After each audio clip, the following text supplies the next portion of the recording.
বৃষ্টি ভেজা এক রাত। ম্যাচ শেষ হয়ে গেছে। বিশাল স্টেডিয়াম থেকে ধীরে ধীরে সবাই চলে যাচ্ছে। আলো ঝলমলে স্টেডিয়ামের বাইরে দাঁড়িয়ে আছে ছোট্ট এক মেয়ে। তার বয়স মাত্র 8 বছর। গায়ে লাল রঙের জার্সি, যার পেছনে লেখা ক্রিশ্চিয়ানো রোনালদো। তার হাতে একটি পুরনো ফুটবল আর একটি কাগজে লেখা, রোনালদো তুমি আমার হিরো। সবাই যখন বাড়ি ফিরে যাচ্ছে তখনও সে অপেক্ষা করছে। পাশে তার মা বারবার বলছে, চলো মা, অনেক রাত হয়ে গেছে। কিন্তু ছোট্ট মেয়েটি শুধু স্টেডিয়ামের গেটের দিকে তাকিয়ে থাকে। তার চোখে একটাই আশা, একবার যদি তার হিরোর সঙ্গে দেখা হয়। হঠাৎ একটি কালো গাড়ি এসে থামে স্টেডিয়ামের সামনে। গাড়ির দরজা খুলে বাইরে নামে ক্রিশ্চিয়ানো রোনালদো। বৃষ্টির মধ্যে তিনি হাঁটতে হাঁটতে মেয়েটির সামনে এসে হাঁটু গেড়ে বসেন। মেয়েটির চোখে তখন আনন্দ আর কান্না একসাথে।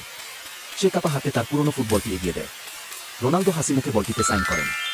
মেয়েটির মা চোখের পানি মুছতে মুছতে বলেন, ও খুব অসুস্থ, ওর একটাই স্বপ্ন ছিল আপনাকে একবার দেখা। গিয়ে কিছুক্ষণ নীরবতা।